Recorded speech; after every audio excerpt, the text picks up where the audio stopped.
మొన్న జగన్మోహన్ రెడ్డి గారి ద్వారా మన చీఫ్ మినిస్టర్ జగన్మోహన్ రెడ్డి గారి ఆధ్వర్యంలో 13వ తారీఖున నేను ప్రత్యక్ష రాజకీయాల్లోకి రాదలుచుకుని నంబూరులో మన వైఎస్ఆర్సీపీ పార్టీలో చేరడం జరిగింది.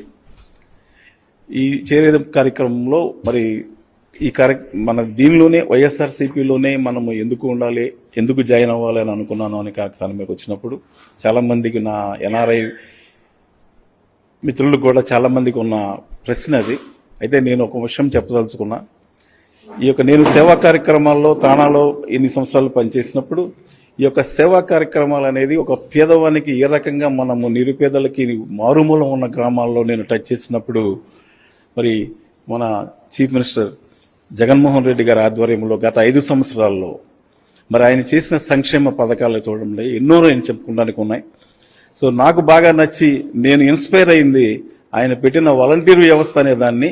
నా 5 సంవత్సరాల క్రితమే ఆయన ఒక కలగని ఆ కళని మరి అది పెట్టినప్పుడు మరి ప్రతిపక్ష నాయకులందరూ కూడా చాలా మంది, ఈవెన్ ప్రజలకు కూడా ఉన్న డౌట్ ఏంటంటే ఈయన పెడుతున్నారు, అసలు దీనివల్ల ఏంటి ఉపయోగం అనేది ఒక ఉన్నప్పుడు గుండె నిబ్బరంతో ధైర్యంగా వాలంటీర్ వ్యవస్థని దాన్ని ఇంప్లిమెంట్ చేసి సుమారుగా 1,30,000 మందికి మరి ఆయన ఉద్యోగాలు కల్పించి ఏం చేస్తారా అని అనుకున్నప్పుడు మరి సంక్షేమ పథకాలని అదే రకంగా ఎన్నో మనకి దైనందిన కార్యక్రమాలు అవసరమయ్యే అనేక మన మున్సిపల్ ఆఫీసులో వచ్చే వాటికి మన క్యాస్ట్ సర్టిఫికేట్ కానివ్వండి, లేకపోతే ఎన్నో రకాలైనవి అవన్నీ కూడా గృహాలకు వెళ్ళి ప్రతి 50 గృహాలకి ఒక వాలంటీర్ ఉండి మరి అలాంటి కార్యక్రమాలని ఇంటికి తీసుకెళ్లి మరి వృద్ధులకి మరి వికలాంగులకి ఎంతో మందికి ఉపయోగపడుతూ మరి ప్రతి నెల వాళ్ళ ఇంటికి తీసుకువెళ్ళి డబ్బులు ఇవ్వటం అనేది,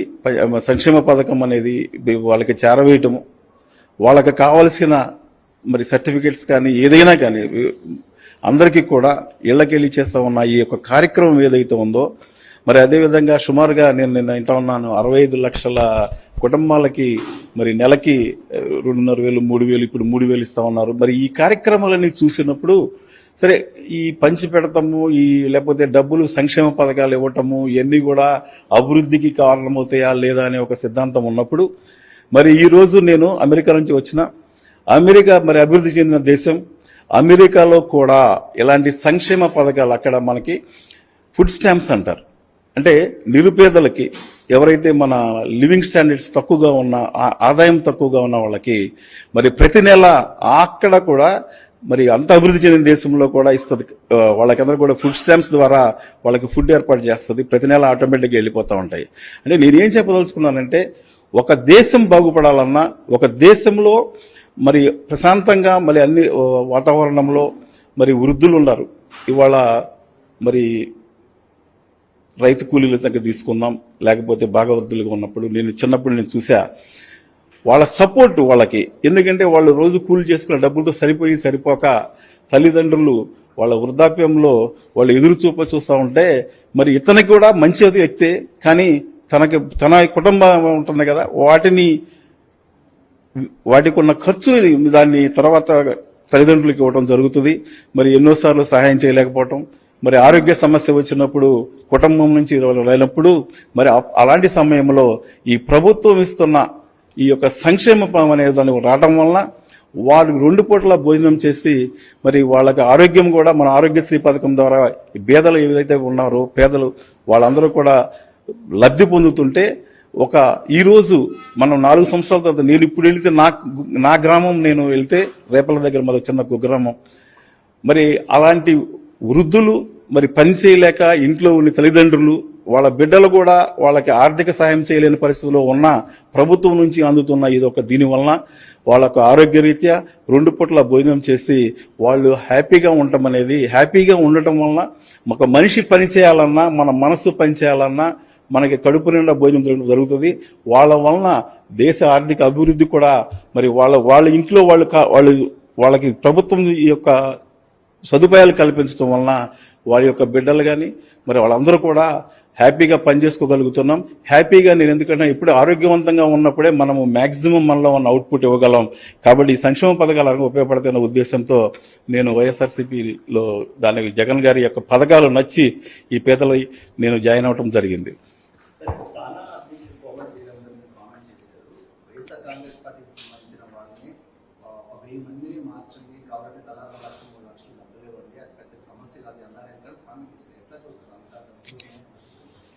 మంచి క్వశ్చన్ వేశారండి.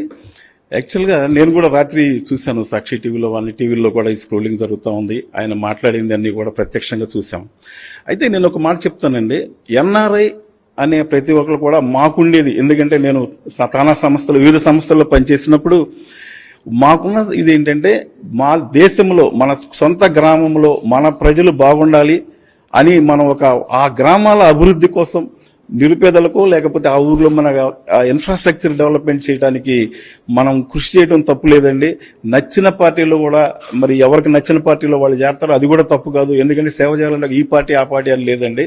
సరే మనకు మనసుకు నచ్చిన పార్టీలో చేరి మనము ఈ యొక్క గ్రామాలను డెవలప్ చేయాలని కోరుకుని చాలా మంది ఎన్ఆర్ఐలు నేను వాళ్ళతో సన్నిహితంగా ఉంటాను, అన్ని పార్టీలతో.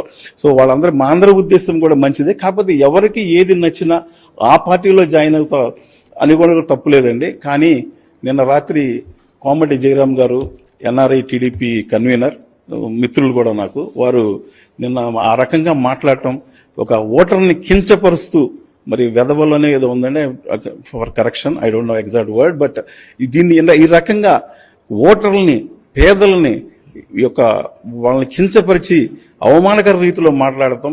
అదేవిధంగా నేను ఇందాక చెప్పినట్టు నేను ఈ పార్టీలో ఎందుకు చేరానో నేను ఓపెన్ గా చెప్పా.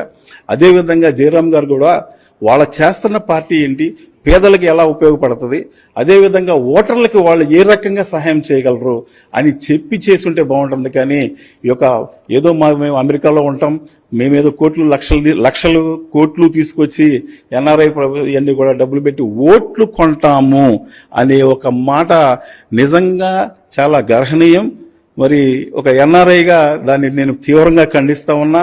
అసలు ఈ మధ్య మనం చూస్తూ ఉంటే మొన్న విజయవాడలో కూడా అండి మన రాయిదాడి జరిగింది, రాయి చట్టం జరిగింది. ఇది నేనేమంటానంటే ఇది ఒక జగన్మోహన్ రెడ్డి గారికి, ఒక ముఖ్యమంత్రి గారిని మీద ఉన్న దాడి కాదండి. అది పేద ప్రజలకి వాళ్ళ యొక్క అభిమానం సాధించినప్పుడు ఇవాళ సంక్షేమ పథకాలని చెప్పి ఆయన పేదల పెన్నిదిగా మనము పెరుగుతున్నాడనే ఒక కసితో అది పేదవాడి గుండె మీద వేసిన రాయండి. అది జగన్మోహన్ రెడ్డి గారు వేసింది కాదు. కాబట్టి ప్రజలు చాలా తెలివైన ఓటర్లు ఖచ్చితంగా ఆలోచిస్తారు. సో నిన్నగాక మొన్న రాయిదాడి పేదల మీద, వాళ్ళ యొక్క ఆశల మీద, వాళ్ళ యొక్క మనస్సుల మీద. అదేవిధంగా మరి నిన్న కోమటి జయరాం గారు ఆ రకంగా మాట్లాడటం వాళ్ళు అసలు ఏ రకంగానూ భావ్యం కాదు. దీన్ని తీవ్రంగా ఖండిస్తా ఉన్నాం. జయరాం గారు మీరు ఒక మాట చెప్తా ఉన్నా, సార్ మీరు మంచిగా అడగండి, ఓట్లు చేసిన పని చెప్పండి. కానీ మీకు తెలుసు ఆయన జగన్మోహన్ రెడ్డి గారు ఎప్పుడు చెప్తా ఉంటారు, చెప్పిన పని చేశానని. ఇచ్చిన మాట గనక తప్పితే నాకు ఓటేయొద్దని చెప్పిన దమ్మున్నాడు మన జగన్మోహన్ రెడ్డి గారు. అంటే ఆ మాట డైలాగ్ బాగానే ఉంటుంది, డైలాగ్ చెప్పానని కాదండి. కానీ ఆలోచించండి, ఆయనకి ఎంత నమ్మకం చేశాను అంటేనే ఓటేయమని అడుగుతున్నారు. అలా అడగాలి కానీ లక్ష ఇస్తాము, కోట్లు ఇస్తాము. జయరాం గారు దయచేసి మరి ఆ పార్టీ మీ అధినేత మరి ఏ రకంగా దీన్ని యాక్సెప్ట్ చేస్తున్నారో ఎన్ఆర్ఐ టీడీపీ వాళ్ళు కానీ, మరి ఆ పార్టీ కార్యకర్తలు కానీ, పార్టీ నాయకులు కానీ, అధినాయకుడు కానీ మీరంతా గుండెల మీద చేసుకుని ఆలోచించి మీరు ఈ యొక్క ప్రజలకి మీరు క్షమాపణలు చెప్పాల్సిన అవసరం ఉంది. మరి ఈ ఖచ్చితంగా నేను మాట్లాడుతూ ఉన్నా. ఈరోజు జయరాం గారు దయచేసి మనం పబ్లిక్ లో మాట్లాడేటప్పుడు ఎన్ఆర్ఐలకి ఒక విలువ ఉందండి. మన డబ్బులు కానీ మన ఇది కానీ దానివల్ల మనం ఏమి చేయలేమండి. అలా నిజంగా నీ దగ్గర కోట్లు ఉంటే రా, వచ్చి నిలబడు, ఓట్లు కొనుక్కొని గెలవాలనుకుంటే ఈ చాలా మందిని చూసాం జయరాం గారు. సో మీరు పేద ప్రజల ఆశల మీద ఇలాంటి పేద ప్రజల్ని కించపరుస్తూ మాట్లాడటం తీవ్రంగా ఖండిస్తా ఉన్నా.